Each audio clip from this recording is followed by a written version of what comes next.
Ladies and gentlemen, why is the mainstream media and the alternative voices, digital spaces, not fact-checking this video that has been trending for better part of the day?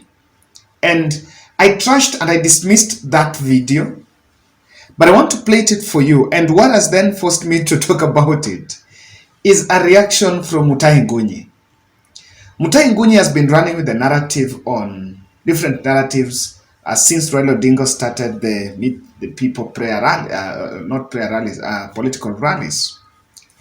And he reacted to a video here that I want to play for you. I want us to listen to this video because I want us to fact check the video a bit.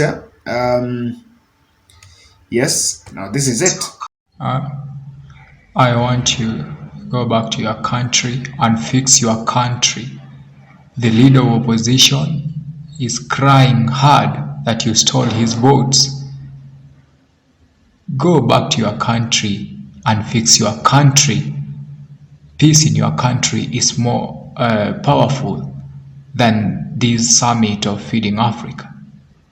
So the person who is supposed to be the president now is lamenting back in Kenya. Even if you frown at me, I can hear you are listening to your to church songs with your earphones. Just go back to your country. Go back to your country. Open the servers the way the leader of opposition is saying. Actually, he's not the leader of opposition. He is supposed to be the president. There were reports that you stole the votes. So even if you look at me like that, go back to Kenya, fix your country. They are marching to State House to overthrow you. Just go back to your country. Stop fidgeting. Go back, fix Kenya. Go back, open the servers. Let everybody have justice. We all know that you never won that election. I've been a president. I know all this. You are a young man to me. So you just go back to your country and make sure Raila Odinga gets his justice. Yeah, even if you frown, that's the reality. So stop looking at me like that. Go back to Kenya, and that's what I'm telling you right away. Are we together? Lakini Wakenya tuko na mchezo sana tuko na mchezo sana. Of course that video is fake. I have to categorically tell you it is just editing. This is something that you can do just from where you are seated. You just put the audio below the video. You just need to use the editing software and edit this. This is an edited video. Someone just voiced that audio and then just decided to merge the audio with that video. It has nothing to do. And of course, diplomatic language dictates that there is a diplomatic language. But then I can tell you guys that today, I was in town, kitu jioni, coming back home. I was in Uber. So the Uber guy was playing that video and I was tempted to ask him what are his thoughts, but he played it mara tatu and seemed very convinced that that is a very genuine thing. Then I was like, wow, I think, yeah. Now, what has really brought my interest is Mutahi Ngunyi has shared that video, knowing very well that that video is fake. Mutahi Ngunyi knows very well that video is fake. I know. For him, he's informed and he knows that that is not it. Then he's saying, this is demeaning, not to President Ruto, but to the pride of our country, being lectured by a francophone leader whose country is still a colony of France. No, Mutahi Ngunyi, that is not it. Simply, they are trying to make the video go viral, if you ask me. That is just the decision. They are trying to make that video go viral. It's nothing to do with what has been shared there. And he reacted to that tweet. Then I was like, kwani Ngunyi unataka kuniambia hajui kwamba hiyo video ni fake? Guys, you know, quite a number of few people. And I remember someone sharing for me, I think Lillian shared it to me. Lillian Kimani, one of our supporters here, subscribers here. Very early in the morning, akaniambia, Kevin, ni fake ama ni aje? And I was telling her it's fake. Quite a few will get to understand what is in that video. Honestly, quite a few will who have the knowledge, the editing knowledge, will understand. But if video ukipeleka Facebook, people who are not acquainted with media skills, who maybe the literacy level is not high, they will buy it. They will actually accept. They will actually take what is being said in that video. While the truth of the matter is that that video, no. That's not it. So now, what is the observation you can make from it? Whether fake or not, the message is out. Whether fake or not, someone wanted to communicate something, and the information is not to maybe demean the president, but as someone says, it is just a tool that is being used to make sure that they communicate something.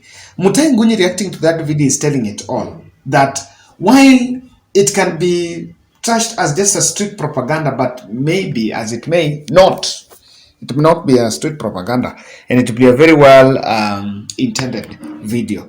I see Azimio la Umoja also employing the propaganda tool moving forward, and there is absolutely nothing wrong with that, because that is how propaganda is a tool that is used for such. And to some extent, it's what is making it, as much as us, I can debunk it, because yes, I know, and as a journalist you also have to debunk what is it, but that propaganda being used as a tool, it is thriving in the silence of the IBC. And the more the propaganda messages are coming and they're going to be pushed, they are going to penetrate, it will reach to a point where they will choke the commission, and the commission will be brought to a conversation. I know, I analyzed about the silence, that their silence was strategic on the dossiers and Raila Odinga statements in the political rallies and here and that. The silence has been strategic so that it's dismissing what's going on. But when the propaganda comes in, it will sink, I can tell you. And hata wewe ukitaka kujua tu kitu nakwambia inawaka, enda huko nje, just try to play this video to a group of 10. Enda tu, I can tell you can even convince people who went to school that video is fake, and it's not. That video is not fake. I can tell you can convince. Na watu wengi sana watabai. I'm seeing it trending in all of the social media, in the WhatsApp statuses, people sharing, saying Ruto was lectured. I think that was not it.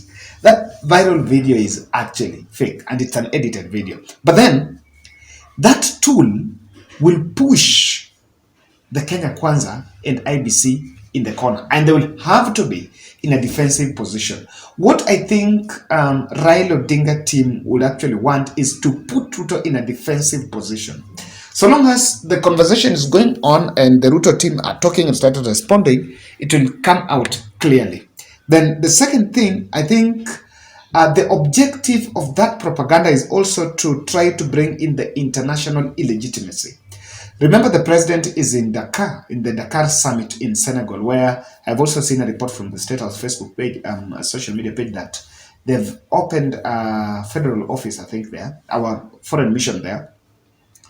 The international illegitimacy is a big question. You know why we are saying that? It's a big question because the president was away, and even the audio there is someone who seems to be coming from West Kenya.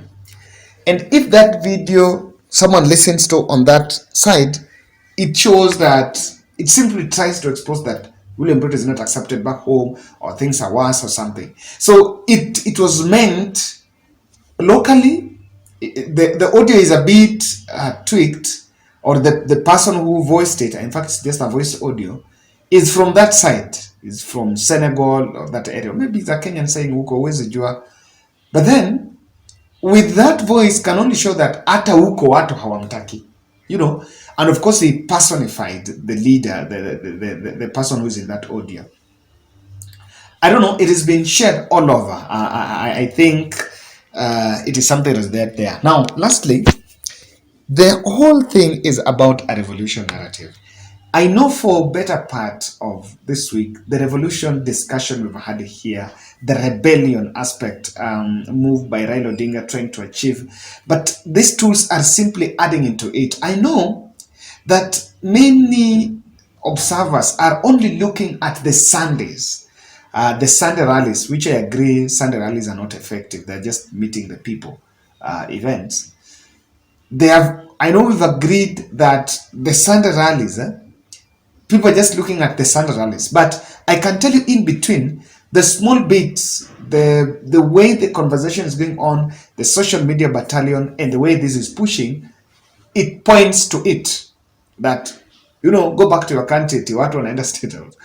You know, and it's also supposed to, it's a message that are going to people. Someone is telling people that you should be going to state house. You know, what am I saying? I am seeing a possibility where when this propaganda sinks, it's the pre-messaging. Actually, sometimes propaganda is normally preempting. You want to preempt, you want to tell people something, so you want to see how people are going to react, or just framing people's attention that, look here,